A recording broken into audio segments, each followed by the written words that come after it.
My name is Karen, and I'm a 25-year-old employee. 6 months ago, my grandfather, who raised me, passed away. Today marks the day when the lawyer will open my grandfather's will.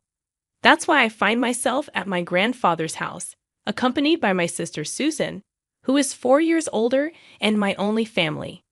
Our parents tragically passed away in an accident 20 years ago, leaving us in the care of our grandparents.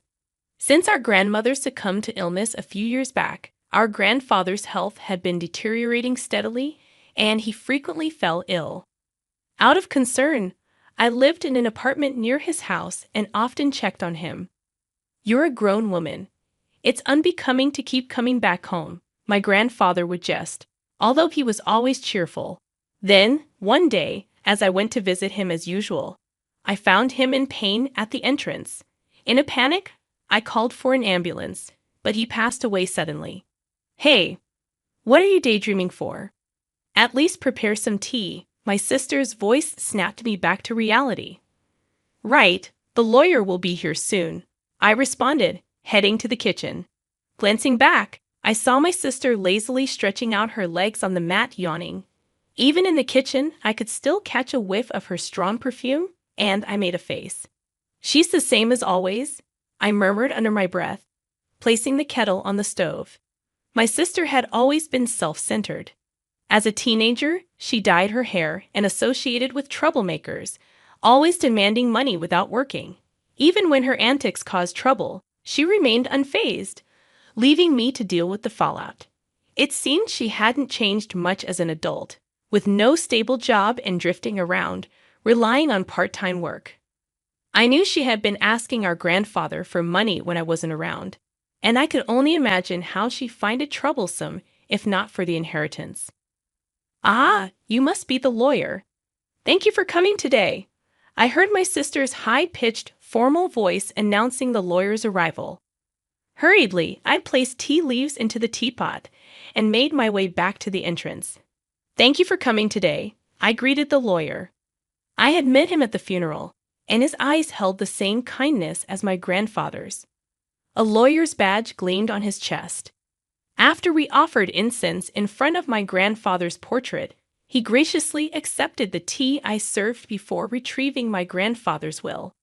It had been entrusted to him while my grandfather was still alive. The contents were straightforward. My elder sister Susan was to inherit $20 million in cash, and I, the younger daughter, was to inherit this house and the land it sits on, I read aloud. Upon hearing this, my sister burst into laughter. 20 million in cash for the elder daughter, and only an old house for the younger one? How hilarious. "It's just right for someone as plain as you," she remarked with a sneer. "It's not just the house. There's also the land," I retorted, to which she chuckled snidely. "Huh. The value of this land in such a god-forsaken place is hardly surprising." "Ah, I would have preferred cash. I guess Grandpa must have had a soft spot for me after all," she commented. I can't deny that I am a bit shocked. I suppose my grandfather wanted me to protect his beloved house and land, where he spent his life with my grandmother, I replied thoughtfully. "Huh? A house and land? That's pretty awesome, isn't it?" Brian, my boyfriend, exclaimed in surprise after hearing my story. I shook my head, implying it's not as great as it sounds. "Not really. My sister inherited 20 million in cash. That's more impressive," I admitted, feeling a sense of emptiness as I said it aloud. Even though I was being modest, verbalizing it felt like an acknowledgement. "Wow. Beautiful and have money. Now she's the more the better victory," Brian remarked insensitively. Shooting him a side glance, I noted his gap in sensitivity. Realizing his misstep, he joked, "Your comfort means more to me than money, Karen." Brian had been my boyfriend since I started working. We met at a social event, and being of the same age, we clicked well. I introduced him to my grandfather and my sister. While he hadn't proposed yet, I had been considering marriage. Today was our first date in the wild, and I ended up telling Brian about my inheritance. I suppose it was because I thought he would become my husband someday. I had no idea I would come to regret this. A few days later, I found myself visiting the family home I had inherited from my grandfather. I had intended to clean and sort out my grandfather's belongings. The property was large, but the house was modest. I figured I could manage it on my own. As I looked around the house, I pondered, it's close to my workplace. Maybe I should move here. Living here leisurely with a cat doesn't sound too bad. There would be no rent to pay, and while there might be maintenance costs for deterioration, I have been working hard and saving, so it shouldn't be a problem. Maybe someday with Brian. Feeling embarrassed at the thought, I shook my head vigorously and rolled up my sleeves to begin cleaning. Just then, I received a call. My sister's name appeared on my smartphone screen. "Sis, what's up?" I answered. "Hey, Karen, having fun all by yourself in that old house?" My sister sounded drunk. She always had a unique way of extending her words, but today it was particularly bad. "Since you're drinking, aren't you? It's still afternoon," I pointed out with a sigh, to which she exaggeratedly sighed back, "Oh, you're such a Miss Goody Two-Shoes." I was right. She had been drinking.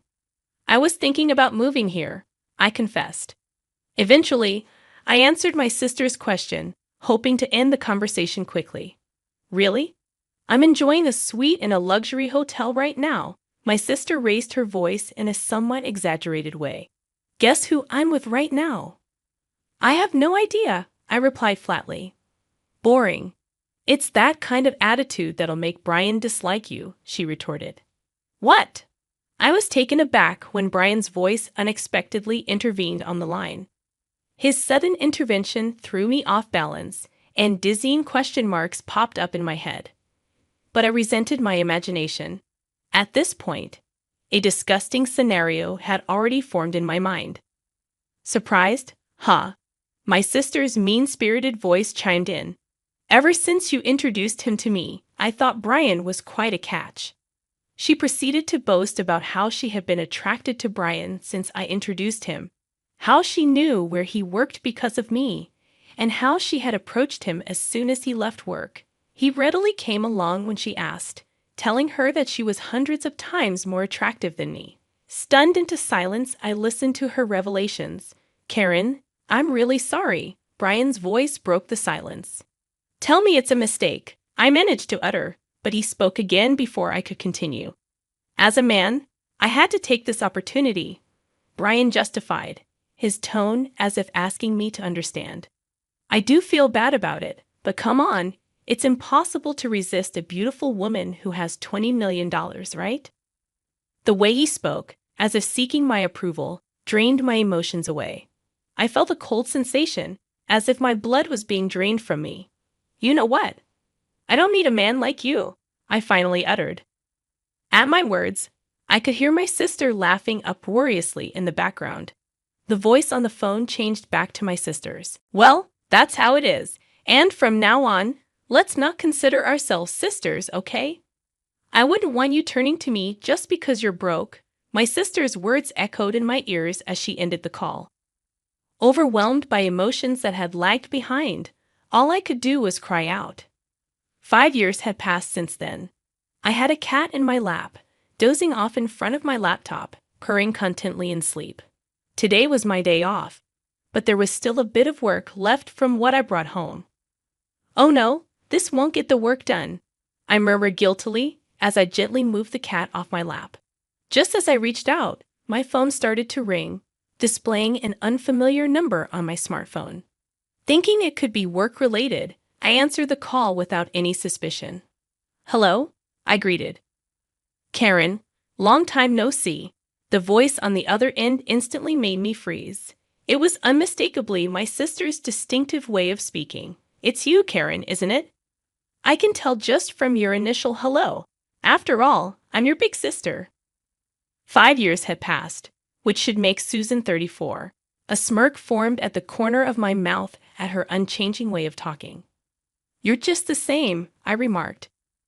"By the way, I came home and there's a hotel standing." "Did you sell the house?" Susan inquired. "That's none of your business," I replied curtly. "Oh, come on. It's quite a grand hotel, huh?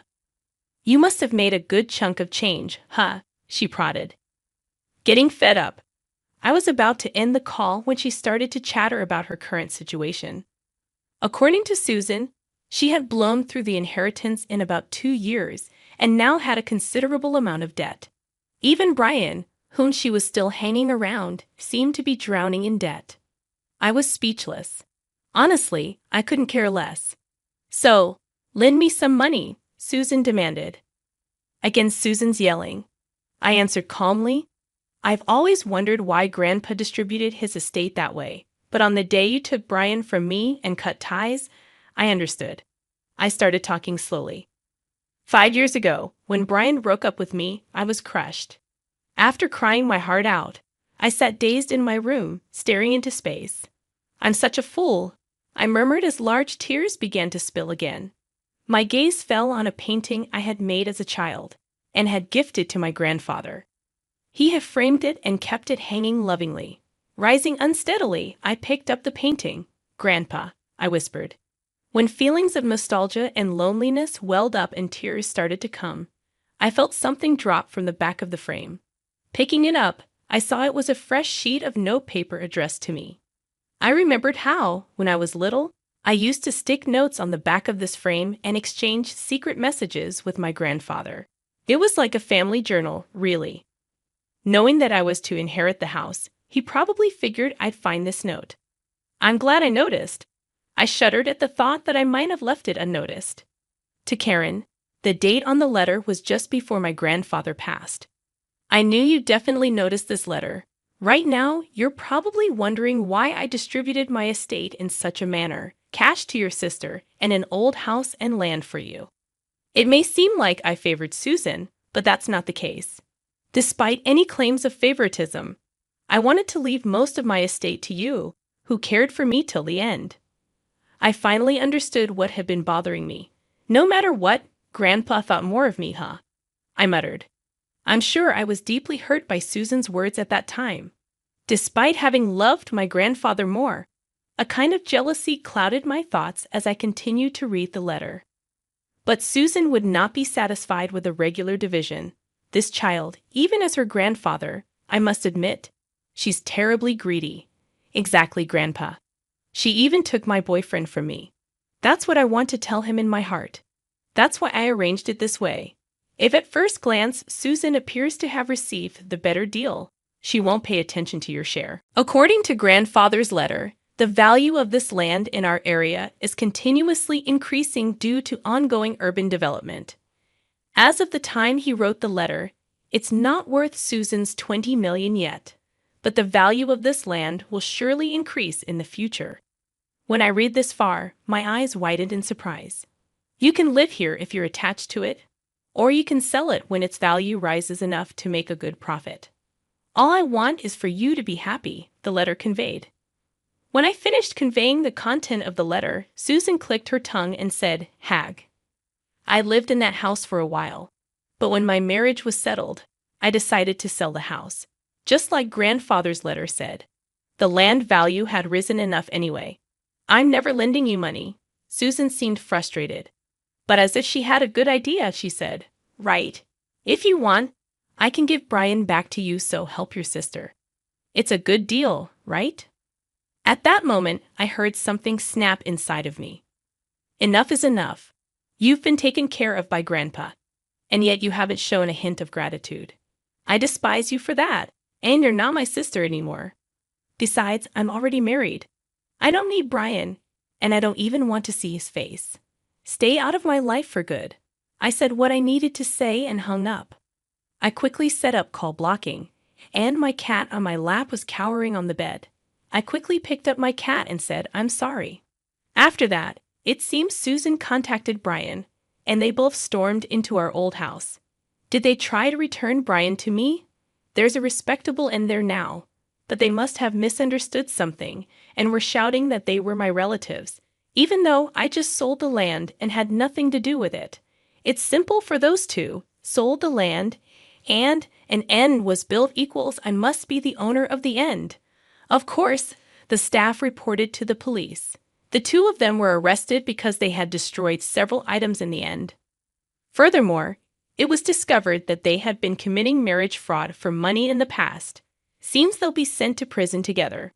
I was also questioned by the police, but I was able to prove that I had no involvement quickly as we were estranged and was released. As my husband, who came to pick me up, and I were walking through the station, we heard screaming and turned our gaze, and there were Susan and Brian, who looked completely different. Fortunately, they didn't notice us. Both of them had messy hair, worn-out clothes, and looked nothing like the two people I remember, especially Susan, who never skipped her makeup and fashion, looked even more different. They were probably being moved into a different location. As I watched the two of them, filled with a sense of melancholy, my husband and I locked eyes. I grabbed the hand he extended, and we left the police station. "Are you okay?" My husband, always concerned, looked at me with gentle eyes. "I'm okay. I have you and this little one," I said, touching my fairly noticeable belly, and smiled back. "In my belly, a new member of our family is growing."